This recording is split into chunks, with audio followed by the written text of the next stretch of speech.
if I did this first try. That would be cool. Let's see if I still got it. I'm really just going to be talking. No structure. Hello, festival goers of the internet. I'm the Festival Finesser, and I am back to talk about a brand new festival. And if I'm back on YouTube in front of the camera talking about a festival, it must be interesting. It must have caught my attention. And this one definitely did. And we're going to talk about why. So how did this festival come up on my radar, and why did it attract so much attention? Well, I got the Summoning of the Eclipse lineup sent to me. And there's a separate graphic, I'll see if I can find it, of just the lineup. And it says October 25th and 26th, whatever the dates are, in Austin, Texas. And I'm like, yo, this is fucking sick. This lineup, fuck yeah.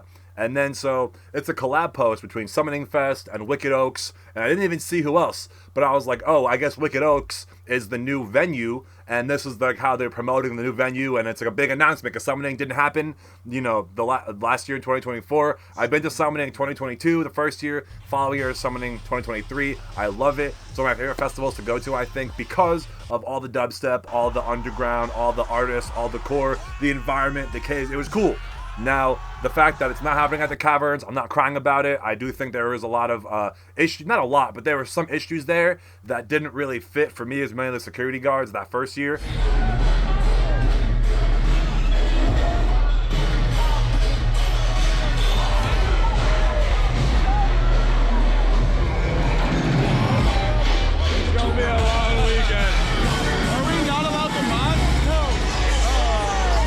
And, you know, the cave is cool, but it's also not the best space sonically and visually, and you can only do so much. It's very it kind of limits you. So as I'm looking into it more, I'm realizing that Wicked Oaks is not the name of the venue, it's the name of the festival. And then I start looking at the full lineup, the main one, and I'm like, oh, wait a second. Is there 3 different festivals happening at one venue? That's actually pretty fucking sick. Like 6 stages, you know, like, I'm just like, yo, that could be kind of crazy. And then I'm thinking like, whoa, this is a pretty cool concept, and I see what's going on here. You got the Wicked Oaks, you got Freaky Deaky with the Halloween vibes, you got Summoning of the Eclipse, dark and ominous and underground, and then I wasn't really so sure about Illfest. I was, by the looks of it, it gives me house vibes, and I was really like started doing some research. I was like, what is going on here? What is this concept? And then after doing some research, what it really comes down to is one festival, 3 different stages, and each stage being kind of like a takeover. It seems like all of your Freaky Deaky acts are happening on one stage, all of your Summoning acts are happening on another stage, and all of your Illfest acts are happening on another stage, each stage creating a different kind of experience, environment, and the concepts I'm kind of getting are Freaky Deaky is your main stage, your biggest acts, it is the biggest production, it is, you know, the Halloween stuff, it is, you know, mainstream for everybody, big acts, you know, main stage. Then you have your base stage, the Summoning of the Eclipse stage, which is all of your dubstep, your underground, you know, your lineup curated and handpicked kind of by Sudden Death himself. And then you have Illfest, which, you know, I'm not too familiar with, but it looks like a lot of house. After kind of, you know, realizing that through the website and doing the research before making this video, I was a little bit drawn away by the fact, but nonetheless, I wanted to get in front of the camera and talk about mainly for the Summoning lineup, and we'll look at all the artists here, but, you know, we're mainly here to talk about the, you know, it's basically like a Summoning review, talking about the artists and the concept, and, you know, it is kind of an interesting concept, and I see what they're doing with the whole, like, Halloween themed and different, you know, curated stages, and the thing that really kind of makes me question it is, you know, you're gonna basically be at, you know, I mean, someone like me, personally, you're gonna be at the Summoning of the Eclipse stage all day and not really wander off into other parts of the festival. I feel like, you know, the multi-stage aspect is one of the, you know, the better aspects of music festivals, and not just making it like a one-day event. Similarly to, you know, Forbidden Kingdom, it's all dubstep acts, it's a crazy heavy festival, it's all stuff that I'd want to see, but I spend most of my day at one stage. It's the Village stage, because it's artists I've never seen before. I don't know, it's just my kind of environment, my kind of crowd, my kind of people, and you know, I don't need the crazy production, and I don't need to see those artists I've seen 8, 9, and 10 times, even though it's going to be crazy. And the other thing that also kind of, makes me think is you're going to be combining all these different crowds. And again, like, how many of the people going to this event for Illfest are going to be in the summoning crowd or at the summoning stage? And how many people from the summoning stage are going to be at the Freaky Deaky stage? Like, I feel like it's going to be very, like, clicky. You're going to know who's there for what stage. And, once you get in, you know where you're going. To that stage, you're pretty much going to go there all day. And by the looks of it, at a glance, there is really no dubstep outside of the summoning stage. However, I will say the summoning lineup takes up most of, like, a big chunk of the lineup, it looks like. There is no really, like, second tier of Freaky Deaky. It's all pretty big names, literally and figuratively, like, on the font. Illfest looks like a little bit smaller, but still some names that I feel like everybody here could recognize. The other thing that kind of caught my attention about this festival, it's only 2 days. It is a camping festival. I love camping festivals, but being in Austin, Texas, I'd have to definitely fly out there. And then when you get into the whole fly and camping, that is an obstacle we have yet to tackle. So, in the near future, maybe not the near future, but in the future, something I do want to try and do and then share that experience. We were talking about it. I feel like it is affordable ticket-wise, but again, you have to go into the travel and the lodging and the hotel. But it is in October. It is pretty far away. There is a lot of time to plan. It is something we could potentially want to do. So with all that being said, I think we can dive into the lineup here. And actually, before I dive into the lineup, I do want to mention one thing. It's a brand new festival. It's first time festival. It's being run and produced by Disco Donnie Presents. So a pretty dominant force in the EDM production festival circuit. So it should be pretty top tier and well operated. They're veterans with this, so nothing shouldn't be any bumpy roads despite it being a first time festival. And with that also being said, it seems like there's not a lot of information about the venue, about the festival itself. There's not a lot of there's no media because it hasn't happened yet. So it's really just kind of like a toss-up and a guessing game at this point. I tried to do some research on the venue itself to get an idea of what kind of festivals happen there, what the layout looks like and whatever, and that was also kind of a mystery as well. I couldn't get too much of an idea, and again, which kind of makes it a factor. It draws me to it. Like, I want to go to a first-time festival, especially like the new summoning third year. You know what I'm saying? And just capture that aspect of it. But there is also other elements that I have to think about now, like the travel, the cost, the other stages, and just like that like the vibe being a little bit different, but also being potentially better, at a different venue. And I'm curious to see if, these kind of events, Freaky Deaky having such a massive following, Summoning having such a massive following, I wonder if these are going to kind of put this venue on the map. You know what I'm saying? Like, an artist like Sudden Death really kind of put Caverns on the map, being the first artist or the first DJ to do something there, and then seeing other artists do things there, like Keizo. And another example is Elenium throwing his Destination Festival, I can't even remember what it's called, but down in Cancun at the Paradisus, and then Excision doing the same thing a year later at the same exact hotel with the same kind of concept, just slightly different, different stage layout, this and that. I wonder if this is going to be a potential new home for these kind of festivals, or if other artists are going to end up doing things here if it is an amazing venue. It seems pretty cool. It seems like it has a lot of potential. I feel like there's not going to be a lot of exploring and wandering. It's going to be almost kind of like a Forbidden Kingdom vibe where you're kind of going for the music. And it is a festival, but there's really not that much else to do aside from go to the stage and while out. And I feel like, again, it's going to be very catered towards specific vibes and genres and people, like listeners, you know what I'm saying? So with all that being said, now let's talk about the lineup and the artists here. So this is Wicked Oaks Music, Art, and Camping Festival going down October 25th and 26th at Carson Creek Ranch in Austin, Texas. On the Freaky Deaky stage, we have a Bob Moses Club set, Clooney Sunset set, Eric Prydz, Griffin, Cascade, Martin Garrix, Bun, LP Giabi, Casablanca, Max Styler, Angry Baby, Jackie Hollander, Jiggets, Carola, Jev, and Shima. There's a couple recognizable names, obviously Martin Garrix, Cascade, Eric Prydz, Griffin, all stand out to me. Clooney recently, just from being in, I think I saw Clooney at Electric Forest just randomly, but an artist that I've seen on a bunch of lineups. Bob Moses is the one that doesn't trigger any bells, but I feel like I don't really have too much analysis on these kind of artists. I've been hearing good things about LP Giabi and Max Styler. Everybody else I'm not too familiar with, but yeah, you got Eric Prydz, House Legend, Cascade, just a general like DJ legend, Martin Garrix. Just also general DJ legend, giving you more progressive house, electro house vibes. Griffin, kind of a wild card in there, and that really is all that you would really see on Which, you know, how would that even make sense? Like, how would you just have 1, 2, 3, 4, 5, 6 artists playing? Well, I don't know how. I don't get how they're gonna make this work over 2 days with that short of, like, how many stages is it actually? It has to be 3. It looks like it's 3.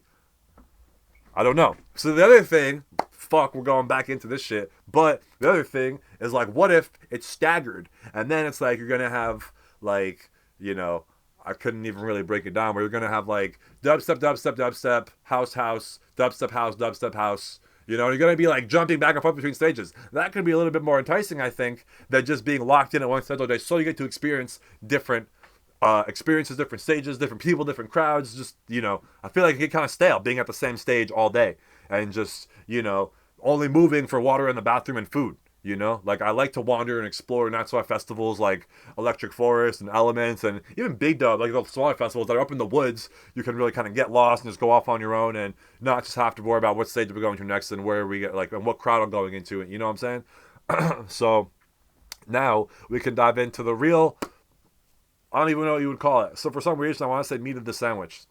I don't know why, but, you know, it is in the middle here, and it is taking up most of the lineup. So we have the, I guess, headliners: Kaiwachi, Nightmare Back-to-Back Company, Sudden Death Back-to-Back, YVM3 Back-to-Back, Nimda. That is fucking crazy. Oh my god. That is, like,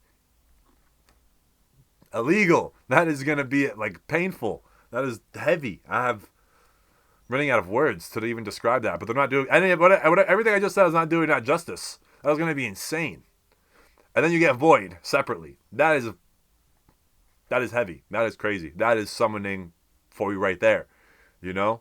So Kaiwachi bringing the heavy, Nightmare Back-to-Back Company bringing the heavy, but also bringing a sprinkle of other genres. Nightmare's a very diverse DJ, and Company can get that diverse as well, but typically really down with the heavy and the country. That's going to be a really cool back-to-back. I feel like it's going to be very diverse, and it's really going to pull Company out of the heavy, just kind of shell that he's known for, because I've seen him do a lot more, and, you know, at Big W it was a little bit different than I was expecting, as opposed to something like Lost Lands, you know, so he can get kind of weird in there, and I already spoke about that B3B. Then you get Void, obviously very theatrical, very, you know, especially with Void and, you know, it being Sudden Death Festival and Sudden Death being Void and it being something of the Eclipse. I feel like you're going to get something special, something new, something different.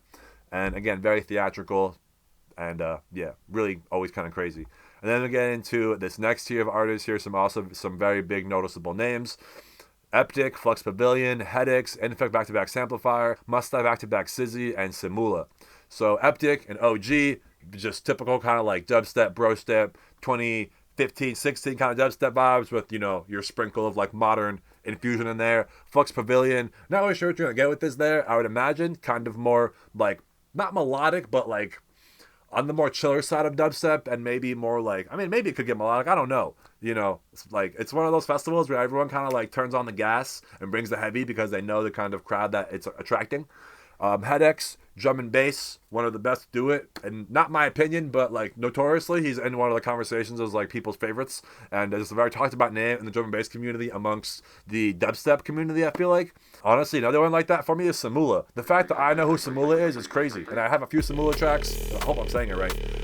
In my library that I play and have rinsed, you know, for fun. I don't even think I've played them live ever, like at a show, but like I like them, I enjoy them, I have them like in the artillery when needed to make everyone, oh my god, Festival Finesser playing my bass. What is happening right now? It has happened, and it was a mood, it was a vibe. Keep your eyes on me.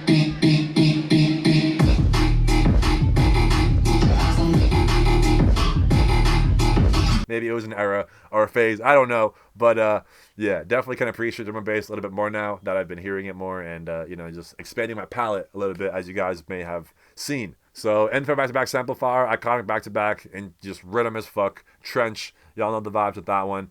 Must-Die Back-to-Back Sizzy, interesting combo as well. I've seen that back-to-back before on another Sudden Death tour, I'm pretty sure. Maybe they're on the same bill, I can't recall, but nonetheless going to be a pretty unique back-to-back because they both have very unique sounds and have a very diverse palette of music that's out and released, and they can kind of do it all. So kind of similar to like a Virtual Riot, if you will, or like a Dion Timmer, kind of a spectrum of dubstep and vibes. Going to be giving you a whole different, and they're going to, again, complement each other very well, I think. And I already touched upon Simula.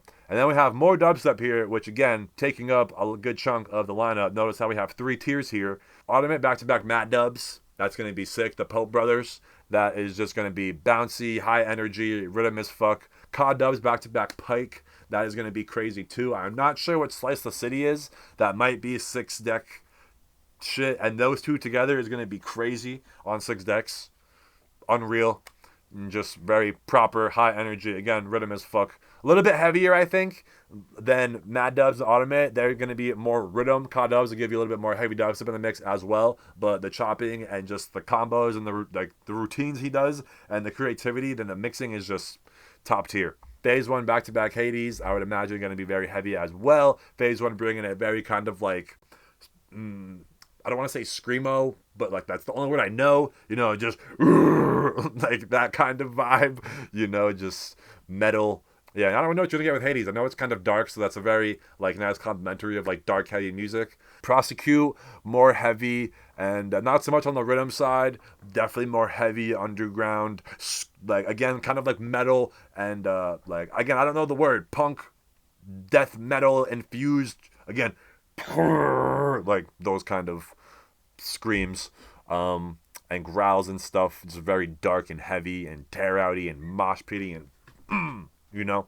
And then we have the Stooges, some more crazy shit. Blank Space back-to-back hammer, back-to-back squishy. This shit was fucking insane at Lost Lands. And that's just a very complimentary duo. They're good homies. They have good chemistry. They know each other well. They know each other's music well. And just, you know, some big play keepers in the scene. Not play keepers, but play holders. You know, they have a lot of plates, a lot of unreleased music. They're very well connected in the rhythm scene. And just a very, like, a lot of shit you want to hear.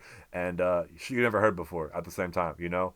We get the Witching Hour, which is Vampa back-to-back Genie. That is going to be, I feel like, a very conceptual and, you know, just very, like, curated set. You know, I feel like a lot of work is going to go into that because they both have very similar brands. And, you know, 2 females doing it big for the community. And just 2 females who are very prevalent in the scene. And, again, complement each other very well, both on brand and both sonically. So that's, again, like the perfect combo right there. A dynamic duo for sure. Then we have Akios back-to-back Hex. Another treat for you guys. 2 artists that don't really come around often. Another one, too, Ominous back-to-back Mythm. Haven't seen Mythm on too many lineups, honestly. And Ominous, again, just an OG. Not sure what you're going to get with that back-to-back. Ominous really be just going all over the place and be playing drum and bass and weird rhythm and, like, color bass and, maybe not color bass, but, like, can't even think of, like, melodic almost. Like some Halcyon type shit. And then we have Bajalvin, who I only am familiar with because of summoning in a previous year. Not too familiar on the vibe with that one. Kerosene back-to-back Roller. This is fucking crazy. Shout out to the homies.